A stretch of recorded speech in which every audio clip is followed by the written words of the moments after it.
একদিন ভাঙবে খেলাঘর, সাঙ্গ হবে রঙ্গশালা, সব হবে পর। আসলে জীবনের প্রয়োজনেই জীবনটাকে বদলানো উচিত। আমরা তো মানুষ, এই জগৎ সংসারে চলতে গেলে আমাদের অনেক কিছুই মেনে নিয়ে মানিয়ে নিয়েই তারপর চলতে হয়। হ্যালো গাইস, আসসালামু আলাইকুম। আমি শারমিন আবারও হাজির হয়ে গিয়েছি নিউ ডেইলি লাইফ ব্লগ নিয়ে। আজকের সকালটা ছিল একদম ভিন্ন ধরনের। সকালবেলা যদিও অনেক ভোরে ঘুম থেকে উঠেছিলাম, তারপরেও খুবই খারাপ লাগছিল, আবারও শুয়ে পড়েছিলাম। আমার ঘুমিয়ে থাকা দেখে সকালের আব্বু বলল, তুমি শুয়ে থাকো, উঠতে হবে না, আমি বাইরে হাঁটতে যাচ্ছি, আসার পথে নাস্তা নিয়ে তারপর আসব। এই যে তারই ধারাবাহিকতায় আজকের নাস্তা। তো আমার মেয়েকে ডেকে দিয়েছি, ও আজকে স্কুলে যাবে, ওর খাবারটাকে আমি রেডি করে দিচ্ছি। সকালবেলা আসলে বাচ্চারা তেমন খেতে চায় না, অনেক ঝামেলা করে।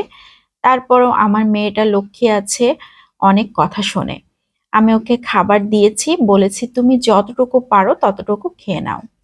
এই যে খাওয়ার পরে সকাল বুড়িটা রেডিও হয়ে গিয়েছে। আমি অবশ্য এখনো রেডি হতে পারিনি। আমি বললাম তুমি একটু ওয়েট করো, আমি রেডি হয়ে নেই। তারপর এই যে মা মেয়ে দুইজন মিলে বের হয়ে যাচ্ছি স্কুলের উদ্দেশ্যে। সকালকে কোনো রকম স্কুলে নামিয়ে দিয়েই আমি আবারও বাসার উদ্দেশ্যে রওনা দিয়ে দিব। আজকে অবশ্য আমাদের অনেকটা দেরি হয়ে গিয়েছে স্কুলে যেতে। মাত্র 15 মিনিটের মতো বাকি রয়েছে, আমরা এখন বাসা থেকে বের হচ্ছি। তো যাক, ব্যাপার না, আজকে আমি নিয়ে যাচ্ছি এই জন্য একটু দেরি হয়ে গিয়েছে। ও যখন বাবার সাথে স্কুলে যায় তখনও একদম পারফেক্ট টাইমে যেতে পারে। এই জন্য সব সময় আমাকে বলে থাকে, তুমি যখন যাও তখন আমার একটা ঝামেলা, আমার দেরি হয়ে যায়।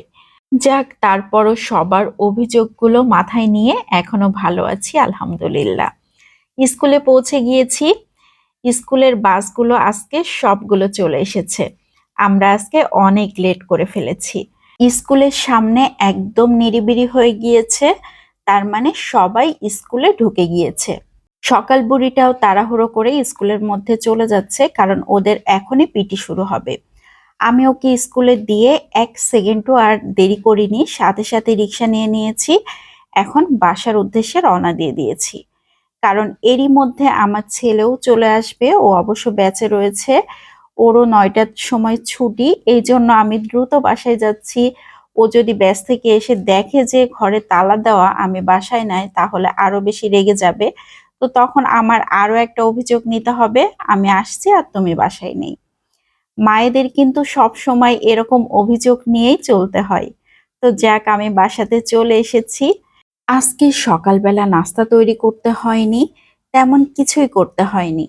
শুধুমাত্র রেডি নাস্তা খেয়ে সবাইকে খাইয়ে মেয়েকে নিয়ে স্কুলে গিয়েছি। তাই মনে হচ্ছে কত ব্যস্ত। এরই মধ্যে আমার ছেলেও ব্যাচ থেকে চলে এসেছে। এখন আমি ওর জন্য ডিম সিদ্ধ করব। আমার ছেলেটা একটু ভিন্ন ধরনের, ও বাইরের খাবার তেমন একটা পছন্দ করে না, আর বাইরের এরকম পরোটা ডাল এগুলো তো খেতেই চায় না। এই জন্য আমার বাইরে থেকে নাস্তা আনলে সব থেকে বেশি ঝামেলা হয় ওকে নিয়ে। ওর জন্য আমার আলাদা করে নাস্তা তৈরি করতে হয়। এই জন্য মনে হয় যে যাক, বাইরের খাবার আর খাবোই না, শুধু বাসাতেই তৈরি করি। কারণ ওর জন্য যখন আলাদা করে তৈরি করতে হচ্ছে, তার মানে আমার বাড়তি কষ্ট করাই লাগছে। তারপরেও যাক, মাঝে মধ্যে করতে হয়, কিছুই করার নাই। আমরা বাইরের খাবার খেয়েছি, আর ওর জন্য আমি নাস্তা তৈরি করে দিয়েছি। এদিকে হচ্ছে ডিম সিদ্ধ করে দিচ্ছি। ও তেমন কিছু খায় না, সকালবেলা 2টা ডিম খায়, আর খুব একটা বেশি কিছু ভারী খাবার খায় না, এজন্য খুব একটা ঝামেলাও হয় না। তো ওর ডিমটা আমি ওর রুমে দিয়ে আসছি, আর আমিও একটা ডিম খেয়ে নিব এর মধ্যে। আমিও আজকে সকালবেলা তাড়াহুড়োতে তেমন কিছু খেতে পারিনি, এই জন্য ভাবলাম যে একটা ডিম খেতেই হবে। সারা দিনটা কিন্তু ব্যস্ততার মধ্যেই যাবে, এই জন্য সকালবেলার এনার্জিটা নিয়েই সারাদিন চলতে হবে। তো 1 কাপ সাদা মাটা চা করে নিচ্ছি, আমার ফাঁকিবাজি চা। এই চাটা না খেলে আমার সকালবেলা একদমই ভালো লাগে না। যদিও রং চা, তারপরেও অনেক ভালো লাগার। সকালবেলা সব কাজ মোটামুটি কমপ্লিট করে এখন আমি কাজে বসছি। আমার কাজ করব আধা ঘন্টা, তারপর দুপুরে রান্না বান্না করব। তারপর আবারও মেয়ের কাছে যেতে হবে। আজকের মতো বাই বাই।